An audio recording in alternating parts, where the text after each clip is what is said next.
হরে কৃষ্ণ। পৃথিবীর প্রত্যেক সনাতনীর প্রাণকেন্দ্র, বা যদি বলি স্বপ্নের নগরী, এই শ্রীধাম মায়াপুরে। এখন আমি এই স্মরণীয় যাত্রাপথে শুধু স্কন মন্দির না, পুরো একেবারে ঘাট পর্যন্ত যত সব দর্শনীয় স্থান বা মন্দির আছে সব দর্শন করব, আর আপনিও করবেন, তাই সাথে থাকুন। এই হচ্ছে শ্রী চৈতন্য মঠ। আজ এই মঠের সামনে প্রচুর ভিড় হয়েছে। নিত্যদিনই এইরকমই প্রায় ভিড় হয়েই থাকে, কেননা এটা মায়াপুর। বেশ সুন্দর এই মন্দিরগুলো। এটা হচ্ছে আবাসস্থল। মনে হয় এই মঠের বা মন্দিরের যত সব পূজারী বা দর্শনার্থী এরা হয়তো থাকে। দেখুন, এখানে গেরুয়া রঙের বেশ সুন্দর একটা মন্দির দেখা যাচ্ছে। শ্রী শ্রীবাস অঙ্গন এই মন্দিরের নাম। বেশ সুন্দর, দেখুন বিষ্ণু ঠাকুরের মূর্তি গেটের সামনে। এই মায়াপুরে ছোট বড় অনেক মন্দির আছে, আর বেশ সুন্দর দেখতে। এই মায়াপুরকে এই মন্দিরগুলো যেন এক অপরূপ সৌন্দর্যে ভরিয়ে রেখেছে। এই দেখছেন আরেকটা মন্দির, এটা ভগবান শ্রী চৈতন্য মহাপ্রভুর জন্মস্থান। এই হচ্ছে মন্দির, কি সুন্দর দেখুন।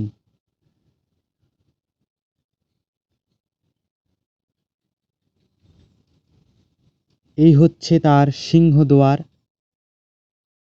শ্রী চৈতন্য মহাপ্রভুর জন্মস্থান এটাই। এই মঠে যখন আপনি ঘুরতে আসবেন তখন দেখবেন দুপাশে দুটো পুকুর আছে। এই যে নীল জলাশয়টা দেখছেন, এটা কৃষ্ণকুণ্ডু। এখানে বড় বড় মাছ আছে। আরেকটি পুকুরের নাম রাধাকুণ্ডু, ওটা ওই পাশে। এই দেখুন আরেকটা ছোট একটা মন্দির। বেশ সুন্দর এই মন্দিরগুলো। আর এখন দেখছেন এটা একটা হোটেল বা গেস্ট হাউস। যারা এই মায়াপুরে ঘুরতে আসেন বা দর্শন করতে আসেন তারা এই সব গেস্ট হাউসগুলোতেই থাকেন। আর এটা হচ্ছে শ্রীমৎ ভক্তি কেবল শ্রীরূপ ভগবত গৌরীয় মঠ। আর এটা হচ্ছে শ্রী গৌরীয় গদাধর আশ্রম। এই রাস্তাতে অনেক ছোট বড় মঠ আছে, আশ্রম আছে। এই হচ্ছে মায়াপুরের একমাত্র পেট্রোল পাম্প। এই সব 4-5 তলা বিশিষ্ট ভবনগুলো সব হয়তো স্কনেরই তৈরি, স্কনেরই জায়গার উপর হয়তো। এখানে দেখুন অনেক বিদেশি পর্যটক, এই যে দেখতে পাচ্ছেন একজন। এখানে বেশিরভাগ বিদেশি পর্যটকরাই হয়তো থাকেন। পর্যটক বললে ভুল হবে, দর্শনার্থী। এই মায়াপুরে যারা বেশিরভাগই তো দর্শনার্থীই থাকে, তাই না? এখানে দেখুন এই পুরো বিল্ডিংটাতে শুধু এসি আর এসি প্রতিটা জানালার পাশে। এই মায়াপুরে গরমের সময় প্রচণ্ড গরম পড়ে, তাই প্রতিটা রুমে রুমেই এসি বসানো। আর বিদেশি পর্যটকদের তো একটু অসুবিধা হয়ই, কারণ বেশিরভাগ ইউরোপিয়ানদের তো খুবই কষ্টকরই হয়। যাই হোক, তাও তাদের সাথে ভগবদ্গীতা আছে, শ্রীকৃষ্ণের আশীর্বাদ আছে, তাই ভগবানের নাম নিয়েই তারা, এই গরম তাদের কাছে কিচ্ছু নয়। শিবডোবা ও গৌরনগর শ্রী সমত্ত গোস্বামীর গৌর মঠ। এই মঠটি বেশ সুন্দর দেখতে। একটু একটু আবছা আবছা দেখা যাচ্ছে ওই ইস্কন মন্দিরের গম্বুজ। অনেক বড় মন্দির, তাই অনেক দূরের থেকেও দেখা যাচ্ছে। এখনও মন্দির থেকে আমরা অনেক দূরেই আছি, তাও দেখা যাচ্ছে। এই দেখুন এখানে এই মায়াপুরের গৌরমণ্ডল ভূমি পদযাত্রা হচ্ছে। স্কন মন্দিরের থেকেই এই প্রভুরা হয়তো পথযাত্রায় বেরিয়েছেন। দেখুন এখানে মালদা, মুর্শিদাবাদ, জলপাইগুড়ি পর্যন্ত এই পদযাত্রা হয়তো এটাই দেখা যাচ্ছে এখানে ম্যাপের মাধ্যমে, এটা সেটাই বলছে হয়তো। এই যে দেখুন, ইনি হলেন ইসকনের ফাউন্ডার শিলা প্রভুপাদজি। ওনাকে নিয়েই এই পথযাত্রায় ইসকন। কি সুন্দর নন্দী, শিংগুলো দেখুন কি চোখা চোখা। এই যাত্রাপথে আমরা আরও সুন্দর সুন্দর নিত্য নতুন দৃশ্য দেখতেই থাকব। এই রাস্তার সাইড দিয়ে অনেক নিরামিষ হোটেল আছে। এই দেখতে পাচ্ছেন একটা স্কুল, যার নাম ভক্তি বেদান্তা ন্যাশনাল স্কুল। এখানে হয়তো আধ্যাত্মিক বিষয়ে আর সায়েন্স তো অবশ্যই আছে, এই সব বিষয়ে এখানে শিক্ষা দেওয়া হয়। আপনি এখন দেখছেন শ্রীকৃষ্ণ চৈতন্য মিশন। মিশনের সামনে লোকজন নেই বললেই চলে। কি সুন্দর দেখুন এই মিশনের এই ভবনটি, খয়েরি আর গোলাপি রং এই ভবনগুলোর সৌন্দর্যে আরও বাড়িয়ে তুলেছে। এখানে দেখছেন স্কন মায়াপুর আপনাকে স্বাগত জানাচ্ছে। Welcome to ISKCON Mayapur. এটা স্কন মায়াপুরের কার পার্কিংয়ের জায়গা। আজ একটু রোদ উঠেছে, তাই হয়তো এই ছায়া জায়গাগুলোতে প্রচুর মানুষ ভিড় করেছে, হয়তো এই কারণেই। রাস্তার সাইড দিয়ে অনেক মানুষই বসে বিশ্রাম নিচ্ছেন দেখুন। আপনি হয়তো এই স্কনের ফুল ফর্মটা জানেন, তাও আমি বলে দিচ্ছি। International society for Krishna consciousness.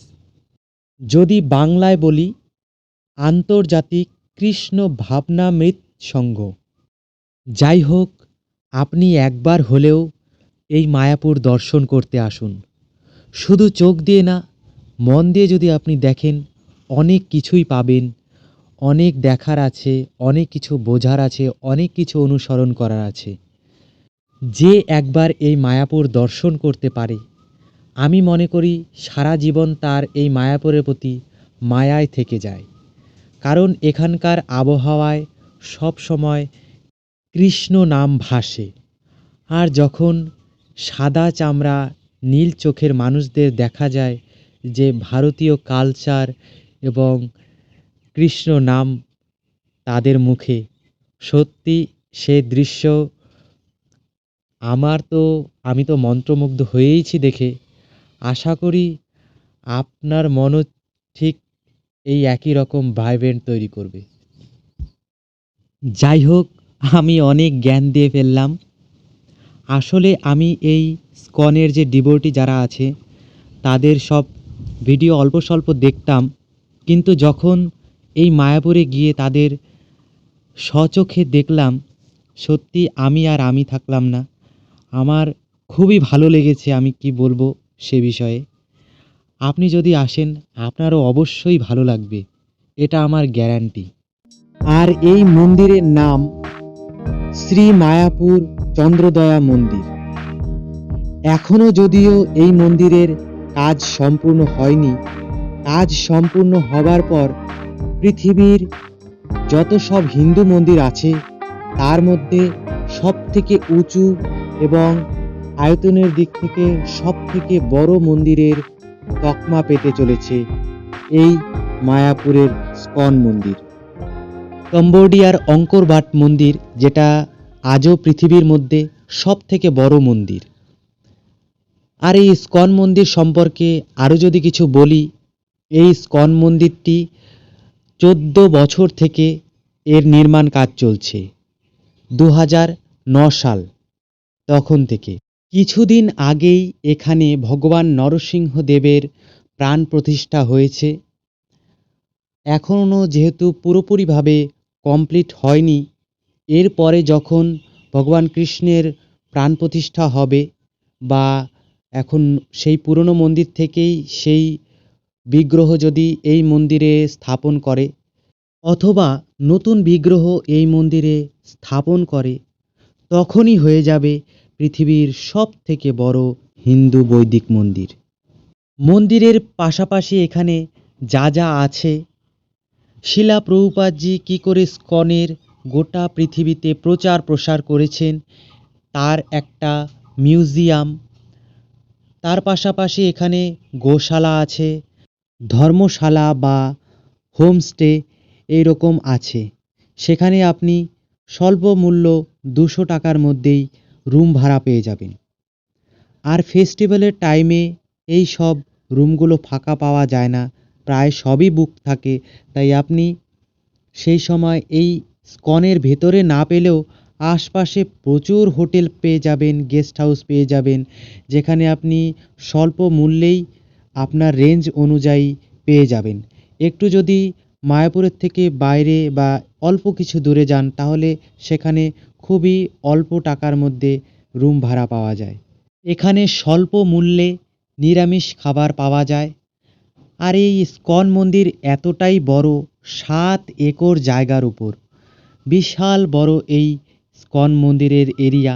তাই আপনি এখানে যদি ঘুরতে যান একদিনে তো ঘোরা একটু অসম্ভবই হয়ে যায়। যাই হোক, ভগবানের দর্শন আপনি একদিনেই করুন বা 2-3 দিনেই করুন, আপনার সেটা ইচ্ছে। আর এখানে অনেক আশ্রম আছে, মন্দির আছে।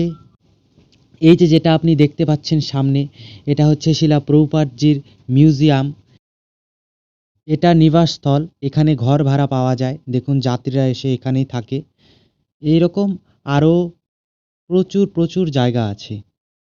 এই দেখতে পাচ্ছেন সুন্দর একটা মন্দির দেখা যাচ্ছে এখানে। আপনি যদি মায়াপুরে আসেন, এখানে ঠাকুরের খুব সুন্দর সুন্দর বস্ত্র পাওয়া যায়। এই দেখছেন গোস্বামী মহারাজ মঠ, এখানেও রুম ভাড়া পাওয়া যায়। এই রাস্তার সাইড দিয়ে অনেক ছোট ছোট দেখুন দোকান দেখা যাচ্ছে।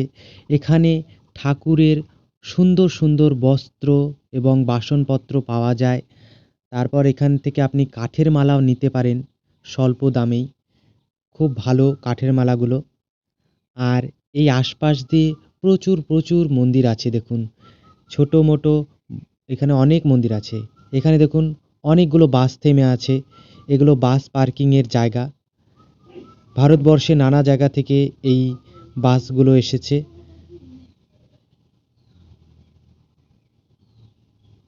এটা একটা স্কুল দেখতে পাচ্ছি আমরা। আপনি যদি মায়াপুর দর্শন করতে আসেন তাহলে এখানকার পার্শ্ববর্তী এয়ারপোর্ট হচ্ছে কলকাতা এয়ারপোর্ট। আর যদি আপনি ট্রেনের মাধ্যমে আসেন তাহলে এখানকার পার্শ্ববর্তী স্টেশন নবদ্বীপ ধাম স্টেশন। আপনি হাওড়া অথবা শিয়ালদা থেকে ট্রেন পেয়ে যাবেন। কোথাও কোথাও এই ট্রেনগুলো চেঞ্জ করতে হয়, তাই আপনি এই বিষয়ে আরও একটু অবগত হবেন।